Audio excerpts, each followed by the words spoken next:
જય માતાજી, જય રમાપીર. તો આપણા મિની બ્લોકમાં તમારું સ્વાગત છે. અને આજે હું આવી ગઈ હતી અમારા ખેતરે, અને એટલે કે અમારે આજે ઘઉં મળવાનું છે પોણી, અને ખેતરમાં નખાય છે ખાતર ઘઉં. જો લે તો હું તમને ખાતર પણ અમારું ખેતર બતાવી દઉં. એક વખત ખેતરનો નજારો જુઓ,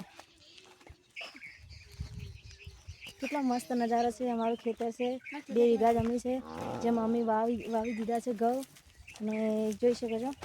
તો ચાલો અમારા બ્લોગ સાથે બન્યા રહેજો, અને અમારી ચેનલને સબસ્ક્રાઈબ કરી દેજો. તો જોઈ શકો છો, આ અમારું છે ખેતર શેક નહીં. અને આજે તો ઘઉં પાણી વાળવાનું છે, તો ઘઉં નખાય છે અત્યારે ખાતર, એરિયા ખાતર જો મળતું નહોતું નેટ કે ખાતરમાં પપ્પે ગોતીને લાવ્યું છે, તો આજે પાણી વાળે છે. અને સામે મારી મમ્મી ખાતર નાખે છે, અને પેલી મારા કાકાની છોકરી ખાતર નાખે છે. દોડીએ અને અમે ફરીએ છીએ, અમે ખાલી જોઈએ નજારો. અમે સ્પેશિયલ ફરવા માટે આવીએ છીએ. તો બન્યા રહેજો અમારા બ્લોગ સાથે, ને કેવા આવશે પણ કમેન્ટ કરજો. જય બાબારી, જય રમાપીર. તો ચાલો જ રહેજો અમારા બ્લોગ સાથે.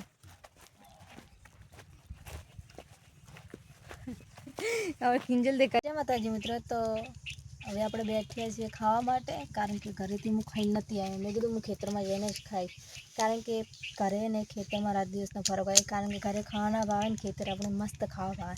તો હું સ્પેશિયલ ખાવા માટે જ આમ તો ખાવા માટે જ ખેતરમાં આવીશું.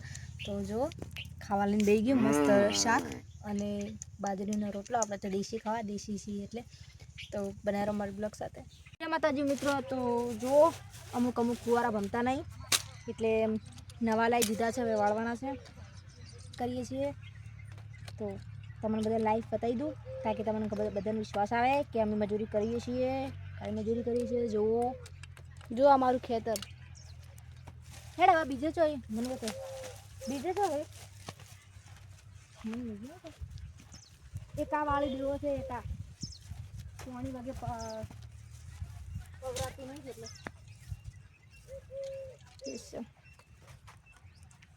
તો કમેન્ટ કરજો કેને ઘઉં વાયા છે.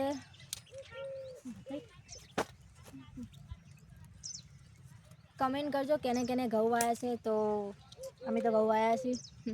અને હવે આ ફુવારા અમુક ભમતા નહીં કે, એટલે આ ફુવારા નવા લાવી દીધા છે, જેથી કરીને ફુવારા ભમે તો ઘઉંને પાણી બરાબર મળે, અને ઘઉંને પાણી બરાબર મળે તો ઘઉં સારા થાય.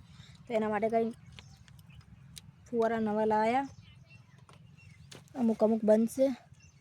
હેડ હવે બીજે લગભગ તો નહીં ને, બીજું તો હવે જે બંધ પેલા ફુવારા ચાલુ થાય ને, જે બંધ હશે ને એ વાળ દેવા જ બંધ કર.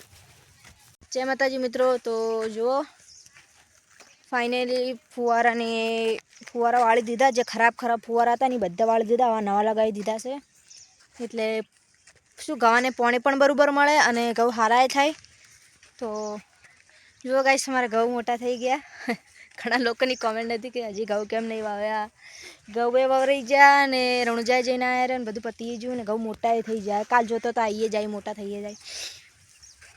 તો હવે બસ પાણીની રાહ જોઈને બેઠે છીએ. પાણી આવે ને એટલે બસ અમુક ફુવારા નથી ભમતી, ફરી વાળવા પડશે. તો ચાલો ચાલો.